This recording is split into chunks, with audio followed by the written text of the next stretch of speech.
Okay, this is the Riley County Veterans Oral History Project group going here. Today is Wednesday, October the 1st, 2003. This interview is taking place at the Riley County Courthouse Plaza on 4th Street in Manhattan, Kansas. And we're interviewing Bill William Clark. He was born February 27th, 1926. And he currently lives at 1801 Rancer Road here in Manhattan. My name is John Lindholm. I'll be doing the interview, and Kent Smith is running the recording equipment. So, Bill, I'd like to have you repeat your full name, rank, if you know your serial number and branch of service, why, give us all the whole works. I don't know whether I can remember all that. I'm William K. Clark. I was in the U.S. Navy, USNR, Naval Reserve. My serial number was 2726460. I hope that's it. I hope that's not the combination of a combination lock somewhere along. 2726460, I think. I enlisted as an apprentice seaman. Somewhere along the way, I guess it was when I finished college, and I took a commission, and I was commissioned as an ensign, and then I guess my permanent rank was Lieutenant J.G. I was promoted somewhere along the way. I received an authorization for promotion to lieutenant, and I just started graduate school at that time, and so I wrote back to Bupers and told them that I wouldn't be able to accept. I didn't have the time to acquire the promotion points to accept. So my permanent rank, I guess, was Lieutenant J.G. Okay, now then, where were you born and where did you grow up?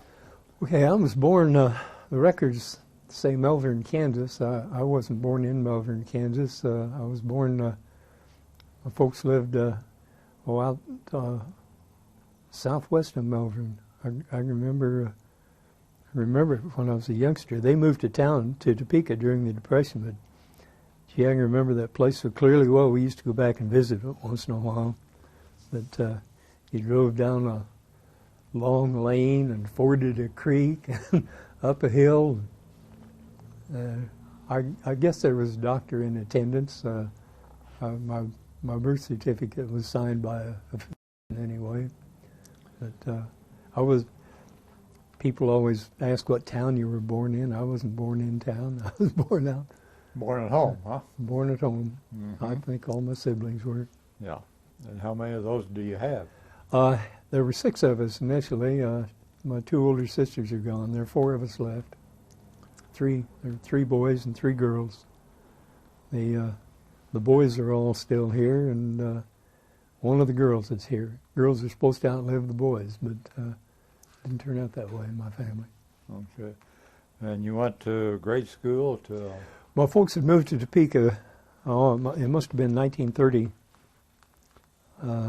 31.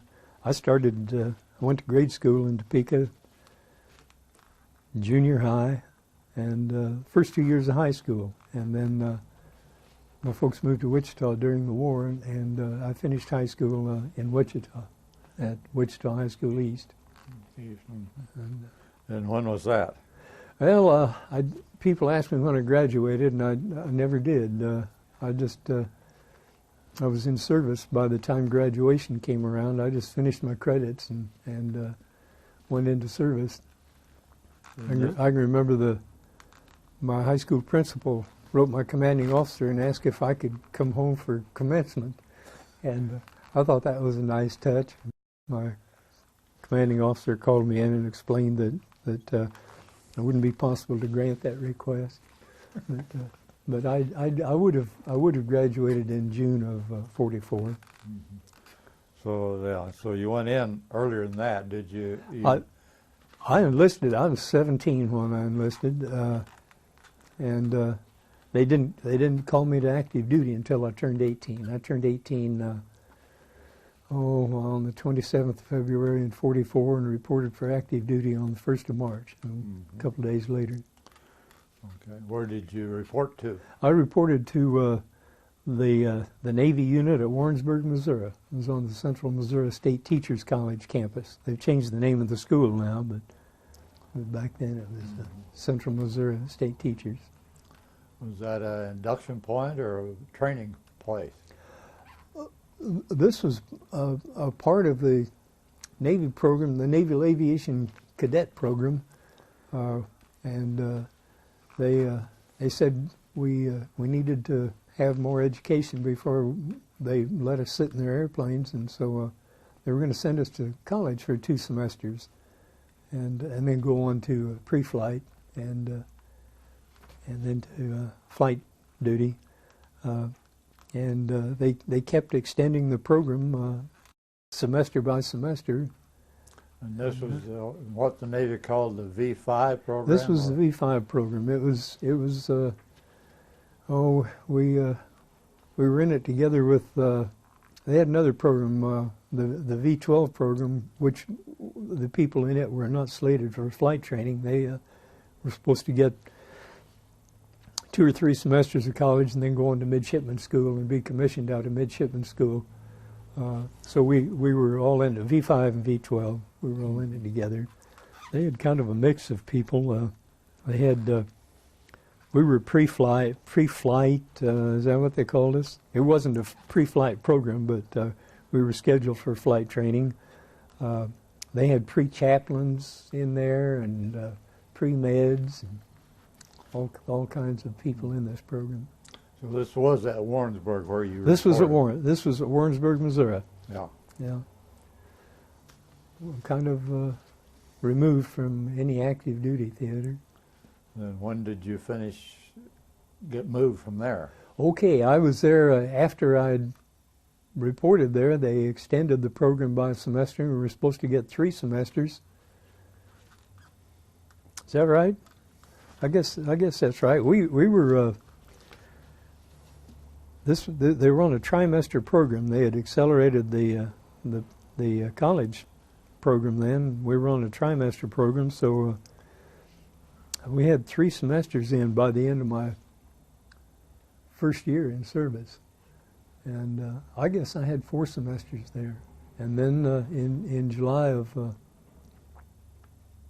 45, it's 45 then, the war was starting to wind down, and they moved us into the wartime NROTC program. Part of us, they split the unit up. Part of them went to Rice University, and part of us went to Notre Dame. I went to Notre Dame, and had 2 semesters at Notre Dame. And up until that time, the only way you could leave the program was to fail out, and nobody wanted to do that. But along that fall, they decided that they'd let us leave the program by request if we wanted to, and so I elected to leave the program. I wanted to get some active duty time outside of the Navy college program, so I could qualify for the GI Bill. I needed that GI Bill when the war was over, and Congress didn't want to let us have it, and none of us had ever heard a shot fired in anger. It was a different kind of a war. So anyway, that fall, I guess it was that fall, I finally went to boot camp. And Great Lakes? At Great Lakes. Okay.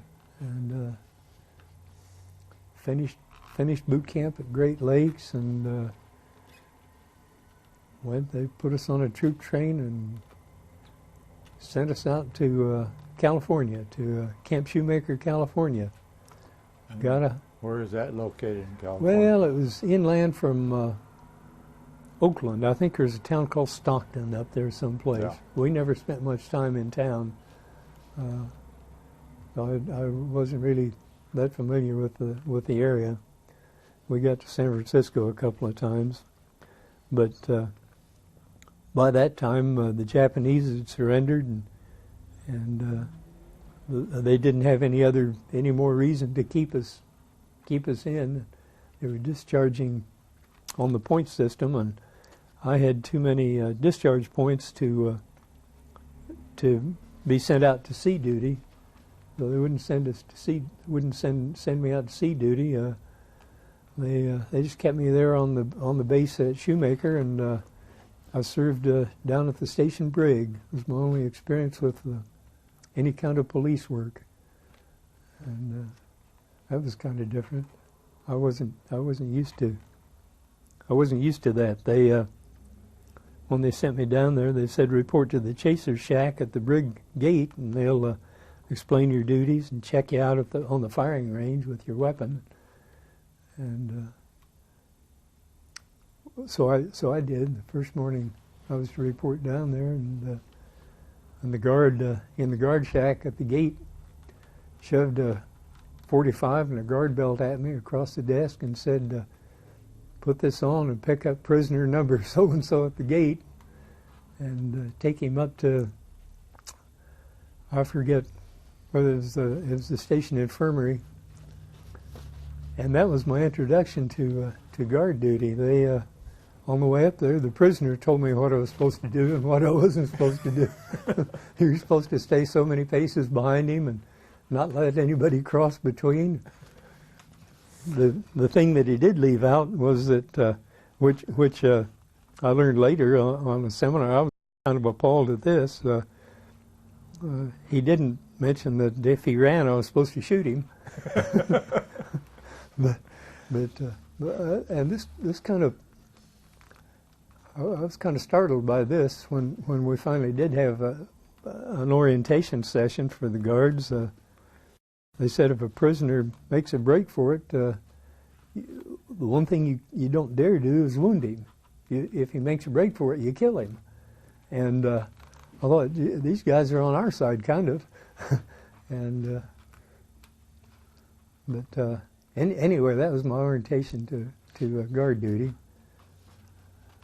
And I served there at the brig until, I guess I was there until I was discharged.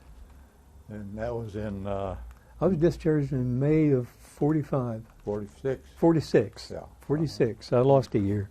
Uh-huh. So you were in the service then. It was 2 years and Little 3 over 2 years. 2 years and 3 months. Yeah. Mm-hmm.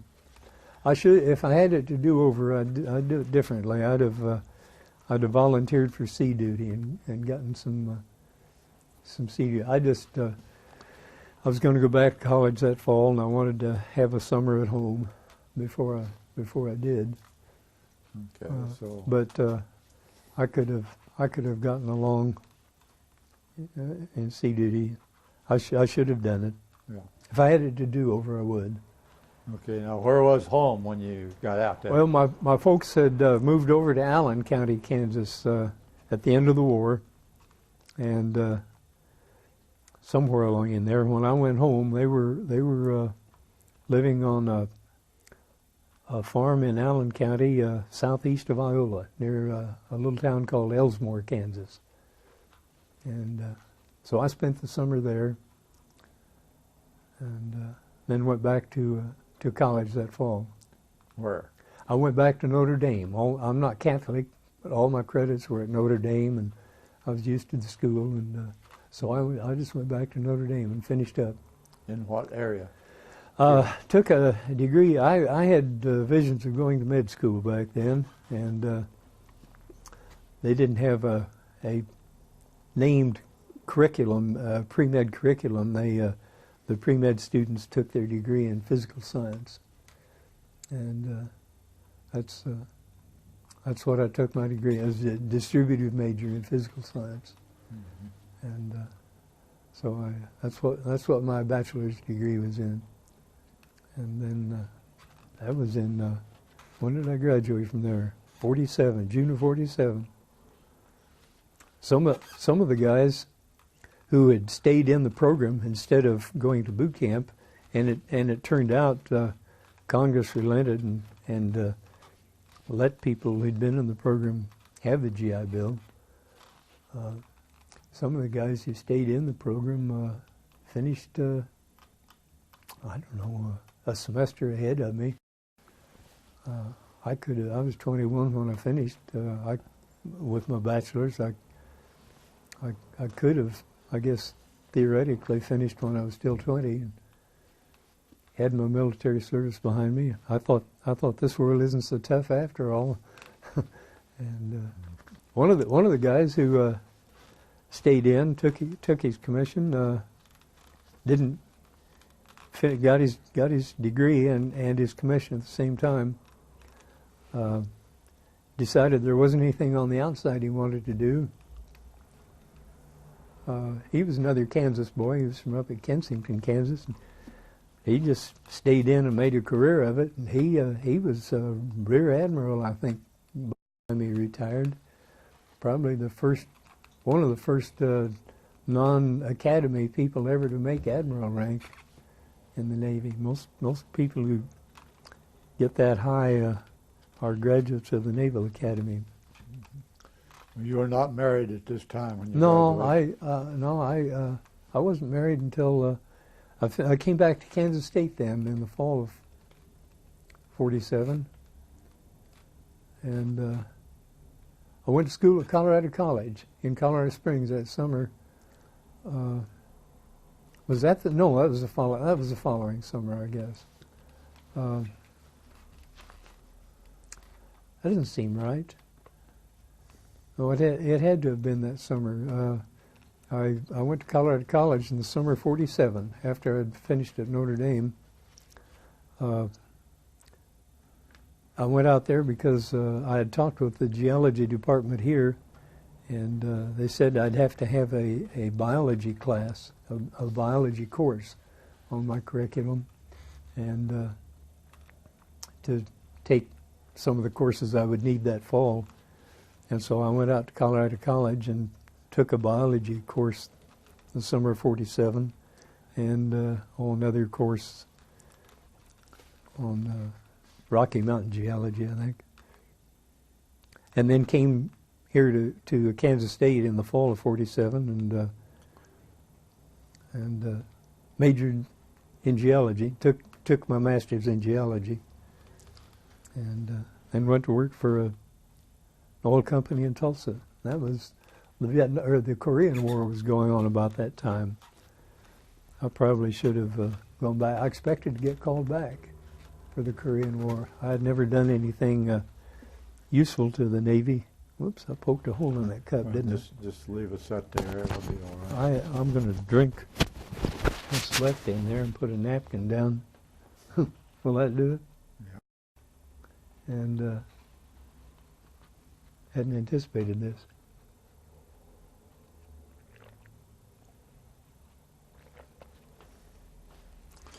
So you then Well, ended that up takes care of that. getting a master's in geology. Took a master's in geology here, and then went to work for a Tulsa company. Mm-hmm.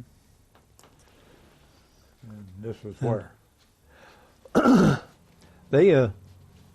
I hired on in Tulsa. I had talked with an individual in Denver who was working for this company and suggested that I contact them in Tulsa, so which I did.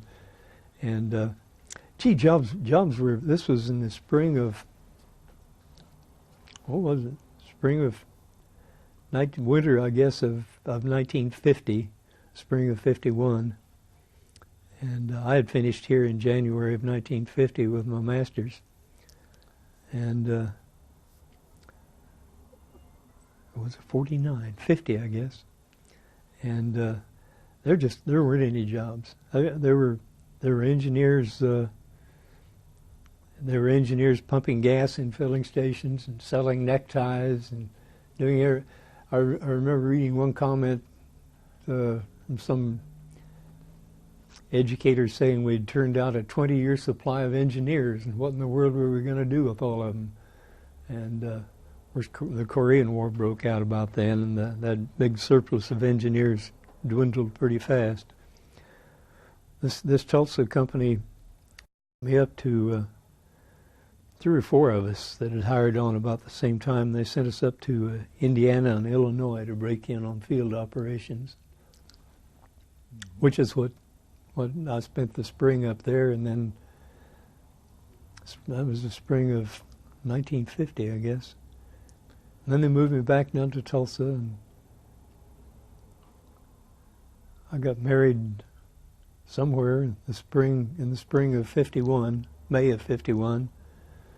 And they moved me up to El Dorado, Kansas, and I worked there for, I was there for a year and a half, and in the fall of '52 I went back to graduate school at Colorado, and worked on my doctorate for, seemed like forever, and I never finished that doctorate.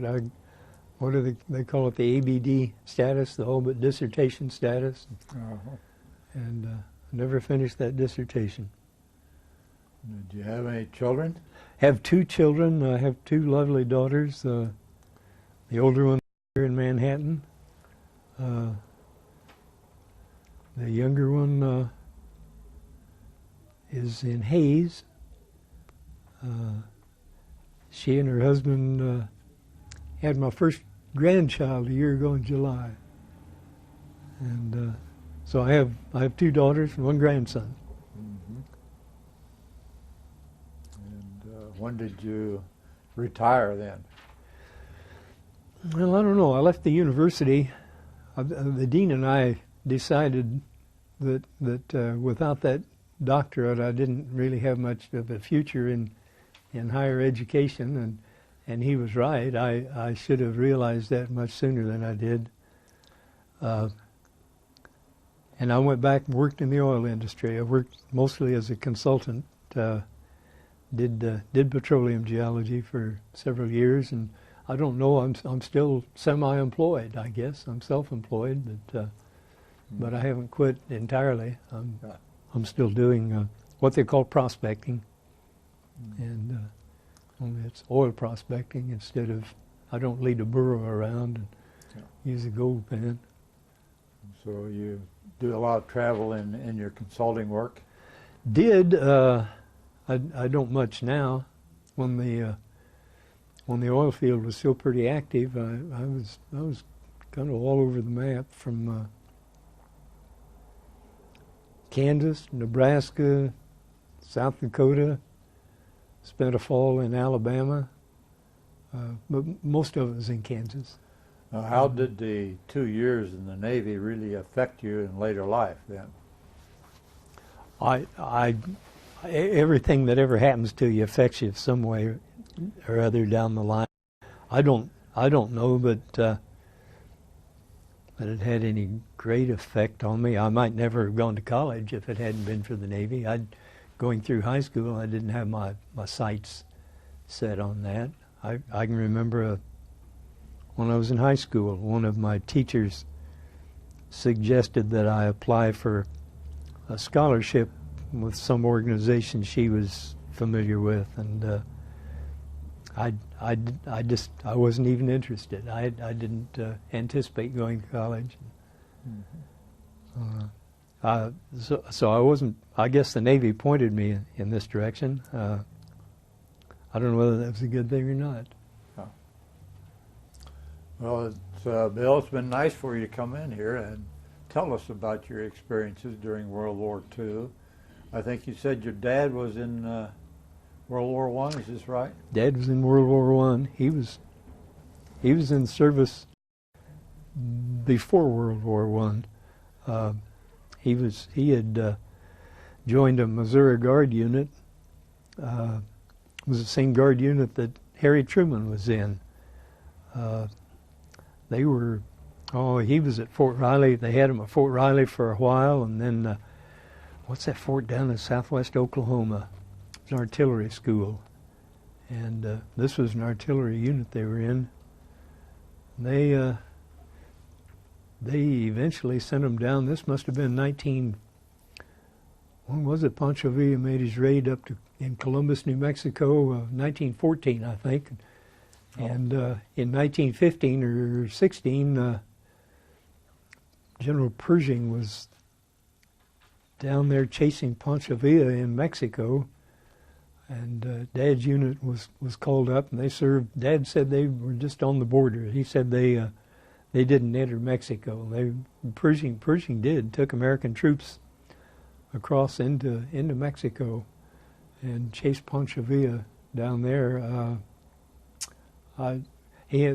Pershing had about as much chance of catching Pancho Villa down there as I would here in Kansas.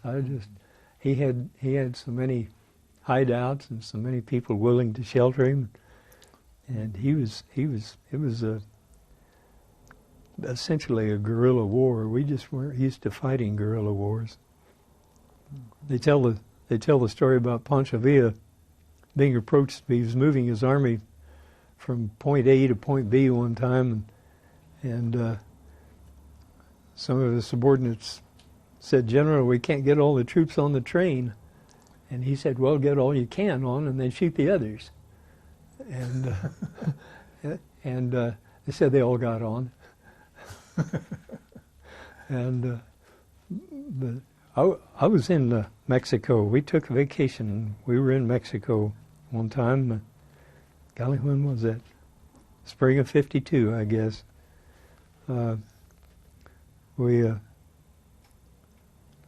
were in Chihuahua, Mexico, and we saw the house of Pancho Villa's widow, who was still living in 1952. People since have said, "Don't get carried away by that. Pancho Villa left widows all over northern Mexico." And but one of his wives was still living in 1952. This is something that's always amazed me. We think of when I was in college and in high school and reading about history, we used to think of so many of these events as taking place way back in time. And I guess as we get older, time gets more and more compressed, and some of these things that seem so far back in history, used to seem so far back in history, seem fairly recent now. My mother was born on a homestead in South Dakota just 25 years after Custer had his argument with Sitting Bull up there. You know, and 25 years doesn't seem very long to me now. And, you know, she just lacked 25 years of being a contemporary of George Armstrong Custer. I can remember as a youngster, I was trying to figure out the years, but I think I can remember watching parades when I was a youngster, when they'd have a vehicle with 3 or 4 old gentlemen, usually bearded, with their hats on, their army hats on, but these were members of the GAR. I didn't know what the GAR was. This was the Grand Army of the Republic. These were Civil War veterans who were still living when I was a child. And I read much later that the federal government was still paying widows' pensions. This was a lot later. Still paying widows' pensions to widows of Civil War veterans. Yeah. And then there was kind of a footnote that pointed out that these were mostly young ladies opportunistic young ladies who had married elderly gentlemen before they left this world.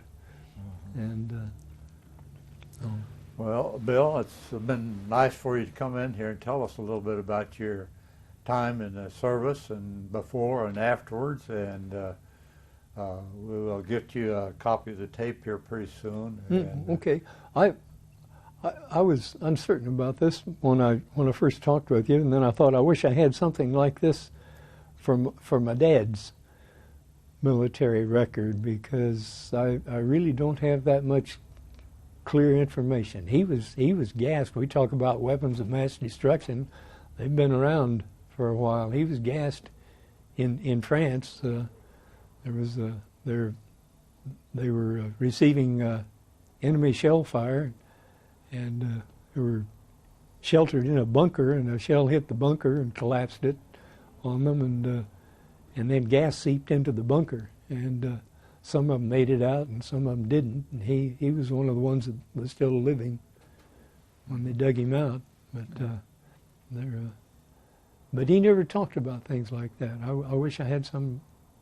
Most of the information I have about his record came from my aunts.